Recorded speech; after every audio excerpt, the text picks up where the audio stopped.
Excellent. And then you mentioned the wet side of the mountains, and so you're on the dry side. And how long have you been in Eastern Washington? So I came back to Washington State after I got my graduate degree in Wisconsin, and I came back in 2009, and I've lived in the Tri-Cities working at the National Lab here since 2009. Before that, I was in Wisconsin to get my PhD, and before that, I was an undergraduate at the University of Washington, and before that, I lived outside of Spokane, Cheney, Washington. My father retired out of Fairchild Air Force Base. So I've lived in the three major population centers of Washington State, Spokane area, Seattle area, and now the Tri-Cities. Fantastic. And so do you feel that you have the pulse, that you understand rural Washington, rural America? Fully rural America? No one can claim to fully understand everything, but I've lived in communities from downtown Seattle area type, actually it's the U districts, that's not really downtown. But in Wisconsin, I lived in Madison, which is very much like Seattle. It's a very blue, very concentrated center. But as soon as you get 5 miles outside of Madison, Wisconsin is far more rural, and it actually reflects a lot of the same sort of complicated views that Eastern Washington has. And you can see the same manipulation there that you see in Eastern Washington, where you pick one issue to divide people on and use that to cover all of the other issues. And for Democrats, that leaves them buried underneath the "we are pro-choice" when the pro-life becomes the screaming issue that the Republicans use to cover all of their sins. We are anti-gun, which the Republicans use to paint them as somehow anti-constitutional. Neither of these issues are as black and white as the parties need them to stay. I cover Roe v. Wade very deeply. The short answer is unfortunately inaccurate. The short answer is I am pro-choice. Unfortunately, that gives your adversaries the you kill babies, you hate babies, you want abortion. In actuality, I'm pro-choice for a complex set of reasons, not the least of which is it's a woman's body and it's her choice. But the major reason is I'm pro-choice because I think that's an outgrowth of pro-life. I think that education and improving life standard and living standards are far more effective at reducing abortion than banning it. Abortion historically has been banned all over the world. There are countries where it's banned today. It has never ended abortion. All a ban does is put a doctor in criminal threat, a mother in criminal threat, and the mother's life in danger as well. Also, banning abortion means that medical procedures that look exactly like abortion but are for the therapeutic benefit of the mother. In other words, the fetus is a fetal demise. The mother is carrying a baby that will never breathe. The medical procedure to solve that problem and protect her health is identical to an abortion. And where you've banned abortion, doctors don't have those skills. That woman could die either because that procedure can't be performed or because you can't find someone proficient in performing that procedure.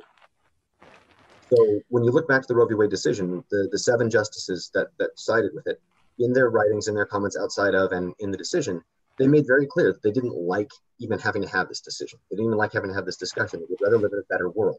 And they laid out a path to a better world and basically stated, the better the world becomes, the more happy we would be restricting this, to the point where they excluded medical, I think for the 2 reasons that they may have thought that was outside of scope, and the technology of the time did not allow ultrasounds and DNA tests to know that a child was incompatible with life.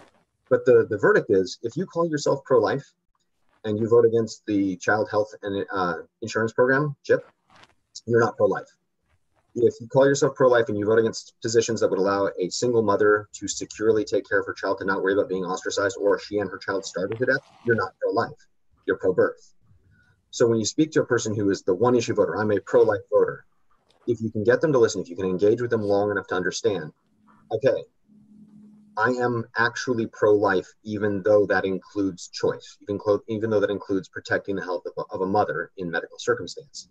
And that means that choice has to continue in existence. Personally, I'm a male, so I would never get to choose an abortion. But in my marriage with my wife, we would never choose that for ourselves. And yet we want that choice to exist for others. More importantly, we also want that a pregnant mother to worry about the health of herself and her baby, not losing her job, not losing her house, not her baby starving. Solve those issues and you'll have far fewer abortions. So that's that. And then the gun issue is the other one, that people love to make it a you're with us or you're against us dichotomy and use that hand waving to cover all of the other issues.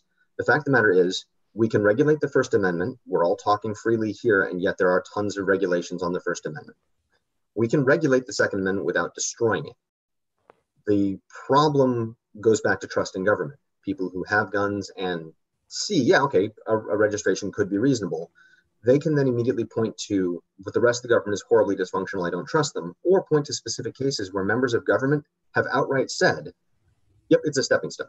We're not even hiding that our goal is a complete disarmament of the population. So if you could get the people on the two extreme edges, let's see if I get my hands in frame here, the two extreme edges to just shut up. If you can get we could have nuclear weapons out of vending machines, people to shut up, people who want an absolute ban of everything that even looks like a gun to shut up. We can get to a middle where we can actually do things that could reduce violence. I'll start with an example that people love, the scary black rifles. Assault weapons catch headlines. They do terrible things that people cause mass casualty events with them. They're responsible for a tiny fraction of gun deaths in the United States. It's horrible when it happens. There are graphic events, but they're responsible for a tiny fraction of the deaths. Handguns are the weapon that kill the majority of people. When you talk about suicides, when you talk about homicides, when you talk about crime, they're pistols. But the anti-gun people know that you can use a picture of a scary black rifle and work on that issue first and get it banned. If instead they found a way to reduce, wave a magic wand, whatever, any law that drastically reduced gun murders, the pressure to ban assault rifles would go away. And they don't want that pressure to go away. They want to win the scary issue first, even though it's the least impactful. So they won't ever let the issue be settled. Both sides love bashing each other's heads and calling the other guy a monster over immigration. And yet neither side is proposing a plan, a clear path forward that would reduce the complexity and the damage of this issue. Because they need it. They need the wedge issue. The Republicans can't have it solved to a reasonable level because they need it as a boogeyman. The Democrats can't have it solved because they need it as look, the Republicans are monsters issue. So the two-party system bashing these wedge issues together as scare tactic, but never actually resolving them, is in their self-interest. It's in their playbook to continue the vote for me, I'm less bad than him on this issue.